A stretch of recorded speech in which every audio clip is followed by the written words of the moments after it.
আসসালামু আলাইকুম ভিউয়ার্স। তো পল্লীকন্যা মনে সুন্দরী চ্যানেলটিতে সবাইকে স্বাগতম। তো আরো একটি নতুন রেসিপি নিয়ে আসলাম। রেসিপি বলতে কি, এটা তো আসলে অনেকেই আপনারা চিনতে পাচ্ছেন, আবার অনেকেই চিনতে পাচ্ছেন না। এই যে দেখেন, আসলে এখন বৈশাখ মাস কিন্তু শুরু হয়ে গেছে।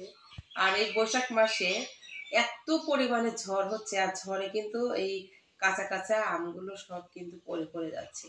তো আমি ভাবলাম যে সারাটা বছর তো আর কাঁচা আম পাবো না, তো গাছের নিচ থেকে আমগুলো উঠে নিয়ে আসলাম। নিয়ে আসার পরে সেগুলো কুটে ধুয়ে পরিষ্কার করে একটু আমসত্ত্ব বানানোর চেষ্টা করলাম। তো খুব সুন্দর আমসত্ত্ব তারপরে কিন্তু বানিয়ে ফেললাম। এত সুন্দর সেন্ট ঘ্রাণ হয়েছে।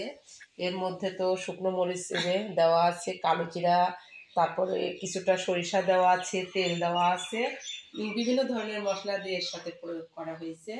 তো খুব সুন্দর ঘ্রাণ। আর আমি এই আমসত্ত্বগুলো খেতে খুবই ভালোবাসি। ছোট বড় সবাই কিন্তু খেতে ভালোবাসে। বিশেষ করে ঠান্ডা, জ্বর বা অতিরিক্ত প্রখর রোদ গরম যখন হয়, আসলে এই আমসত্ত্বগুলো কিন্তু খেতে অনেক ভালো লাগে। তো আমি কিন্তু প্রতি বছরই আসলে যখনই ঝড়ে আমগুলো পড়ে যায়, আমি সেগুলো নষ্ট করি না। আমগুলো আমি নিয়ে আসি, তারপরে আমসত্ত্ব বানিয়ে এগুলো আমি শুকিয়ে সুন্দর করে বানিয়ে এগুলো আমি সুন্দর সুন্দর কচি কচি বয়মে বাটিতে রেখে দিই। সারাটা বছর কিন্তু আমি এগুলো খাই। এগুলা এমনিতে দেখা যাচ্ছে খাওয়া যায়, কেউ ভাতের সঙ্গে খাচ্ছে, আবার কেউ ডাউলের সঙ্গে খাচ্ছে, এমনিতেও খাচ্ছে। আসলে ছোট বড় সকলে কিন্তু পছন্দ করে। তো আজকে আমি সেই আমসত্ত্বগুলো বানিয়ে রাখছি। এখন এগুলো শুকায় ফেলছি অলরেডি। এখন আমি এগুলো আসলে সারা বছর খাওয়ার জন্য কেটে কেটে এখন এগুলো রেখে দেবো। সবাই দেখতে থাকুন।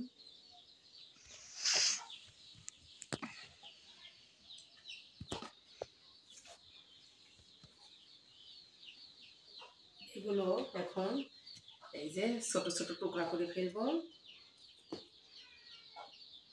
তো এই যে সবাই দেখতে থাকুন। এই যে আমগুলো এখন এই যে আমসত্ত্বগুলো এই যে ছোট ছোট করে এইভাবে আমি টুকরো টুকরো করে নেব। এত সুন্দর নরম হয়েছে। এদিকে কিন্তু খুব রোদ পেয়েছিল, এত সুন্দর হয়েছে আমসত্ত্বগুলো। আমি এইভাবে টুকরো টুকরো করে এই যে এইভাবে রেখে দিব। তবে আপনারা এগুলো বাইরেও রাখতে পারেন, আবার যদি মনে করেন যে ফ্রিজের মধ্যে রেখে দিব, আপনারা ফ্রিজের মধ্যেও রাখতে পারবেন। এই যে এইভাবে ছোট ছোট করে আমসত্ত্বগুলো অনেক সুন্দর, কিন্তু এই যে নরম সফট, এত সুন্দর, খেতেও ভারী মজা, কিন্তু খুব সুন্দর। এই যে বাটিতে রেখে রেখে দিচ্ছি এইভাবে একে একে আমি সবগুলো কেটে নেব। শুধু আমসত্ত্বই কিন্তু আপনাদেরকে দেখাবো না, তার সঙ্গে কিন্তু খুব সুন্দর একটা ভাওয়াইয়া গান শোনাবো আপনাদেরকে। কারণ আমি তো শিল্পী মানুষ, আপনারা জানেনই। আমি যে কাজই কেন না করি, আমার কিন্তু ওই লাস্টে দিয়ে যদি আমার ভক্তদের আমি গান না শোনাই, আমার কিন্তু ভালো লাগে না। আমি তাই আজকে আপনাদেরকে গানও শোনাবো। তো সবাই গান শুনতে থাকুন। ও নদীতে না যায় রে বন্ধু, ওরে নদীতে না যায় ও বন্ধু রে, আমি দাসী তুই লারে দিব পানি, আমি দাসী তুই লারে দিব পানি, নদীতে না যাই রে হে বন্ধু, নদীতে না যায় বন্ধু রে,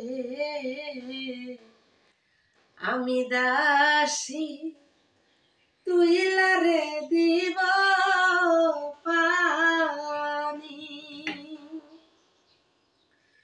ওই না নদীর বাঁকে রে হে বন্ধু, ভ্রমরের আশা বন্ধু রে, আর নদী ঘোলা রে ঘোলা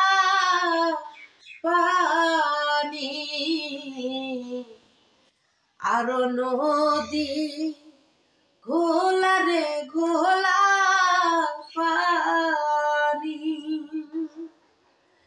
কান্দায় না বন্ধুরে বন্ধু আমি অতি দুঃখী বন্ধুরে দুঃখিনী রে কান্দায় না তুমি দুঃখিনী রে কান্দায় না তুমি ওরে নদীতে না যাই ওরে এ বন্ধু নদীতে না যায় বন্ধু রে আমি দাসী তুইলা রে দিব পানি। তো দর্শক সবাই একটু পল্লীকন্যা মনে সুন্দরী চ্যানেলটিকে সাবস্ক্রাইব করে লাইক কমেন্ট শেয়ার করে পাশে থাকবেন।